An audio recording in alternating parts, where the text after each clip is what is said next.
Hey there, everybody. Chief Meteorologist Jason Boyer back here with you, and it is now just after 10:30 this Friday evening. I'm in Asheville, North Carolina, if you're watching from somewhere else, and I'd like to let you know what's happening here weather-wise. I think a lot of folks are focused on the snow, and for good reason. It's going to have a significant impact on our region. We're talking heavy snow that's already starting to fall into high elevations closer to Tennessee, and it will spread into more of Asheville and areas farther southeast like Hendersonville and Brevard overnight. But the cold is also going to be a huge deal this weekend. Now, it's not terribly cold just yet, but it is going to get much, much colder. So extreme cold warnings have been issued for virtually everybody in the Western Carolinas into northern Georgia.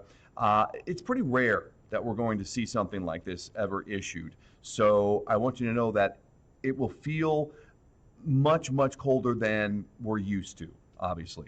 And this is going to have impacts on not only your car, but your body, really. I mean, the cold air obviously affects your car, but the wind chill is what affects you and your pets and stuff. So we want you to certainly protect yourselves, protect the little ones if they're venturing out into the cold to do some sledding or play in the snow, which I'm sure many will want to do in the coming days, okay? So just be aware of that. Let's talk what's happening weather-wise as we go into the evening hours and overnight. We definitely have a high-impact snow event, and we're talking some good snows. The snow is definitely adding up, and these are winter storm warnings that are in for all of basically North Carolina, South Carolina, much of Georgia, and even parts of Tennessee and southern areas of Virginia, because this is going to be a high impact event. There are the winter storm warnings again for all the areas in western North Carolina. And because of the snow, because of the wind and the temperature drop, this is going to have big impacts on travel. The snow's just begun here. Our snow timeline will continue to spread that snow southeast, and we look for 1 to 3 inches overnight in the valleys. The roads will turn slick quickly. Untreated roads obviously becoming much more hazardous quickly, and the travel conditions worsen into the morning. High impact from this storm tomorrow. Really, the heaviest snow is expected to fall very early in the day up until maybe lunchtime, and then things will slowly taper, but 2 to 4 inches additionally, if not more. Dangerous travel with wind-driven snow that's going to blow over these treated roads or roads that have been plowed. It's just going to be very difficult for the road crews, and they are going to do their best, believe me, but it's going to be difficult for them to keep these roads from becoming icy and snow covered with the winds picking up. Temperature is also going to drop. That doesn't help either. So then into the late afternoon and evening, still high impact. Even though the snow is going to wind down gradually, we look for about an inch additionally in Asheville or less, but that's a big question. I think that's probably my biggest question mark is how much snow do we squeeze out in Asheville when the main energy moves east and heads to the coast and drops a ton of snow there, but we get winds coming from the northwest, and that is going to help enhance snowfall again over the mountains north of the city. How much of that is going to work down into Asheville? It's a big question mark anytime we get those setups with northwest winds, but it certainly could add on more accumulation. We're expecting that. So the roads will be treacherous through the day Saturday and overnight into Sunday.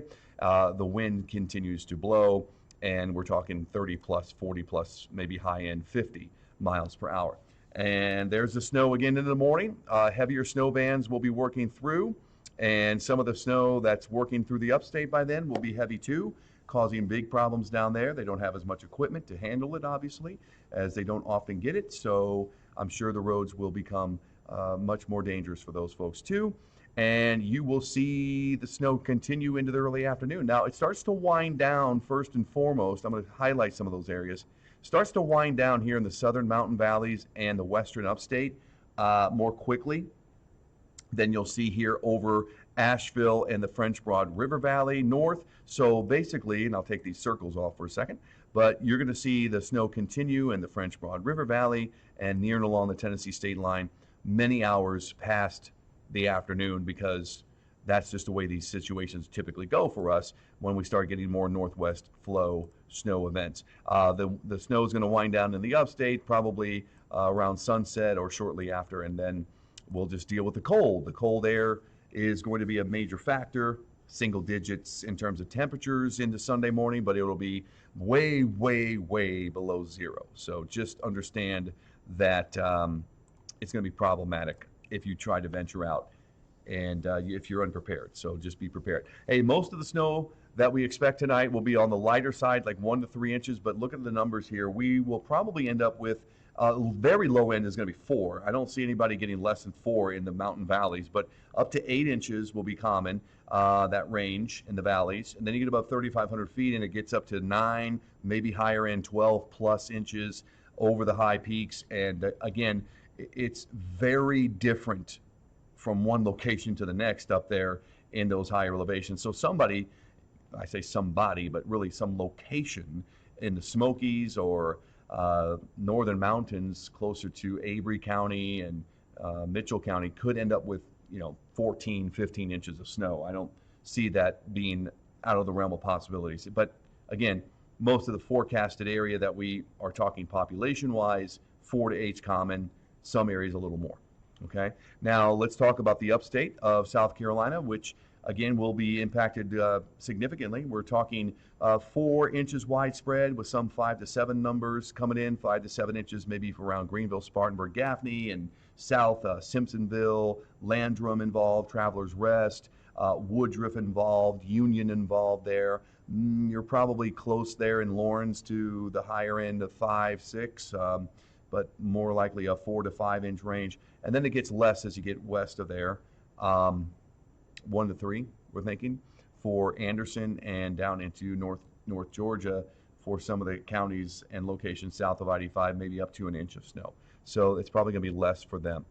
But brutal cold for everybody, and that's the thing we got to deal with into early next week. So repercussions of the storm or impacts will be felt for days, because once these roads get snow covered, it's going to be very difficult to melt any of that snow because it will just be so cold. Be careful, be smart, be safe. If you don't feel comfortable driving in the snow, stay home. If you are unfamiliar with driving in the snow, stay home. If you live somewhere, especially here in the mountains, where you have to do a lot of this downhill or steep uphill, probably should avoid trying to get around, because those steeper slopes are going to be problematic. And it's hard enough to drive on a flat surface when you have ice or snow on the roads. Much more difficult, of course, going up or down. And just because you have all-wheel drive and four-wheel drive doesn't mean, you might be better off getting around initially, but when it becomes icy, it doesn't do a lot.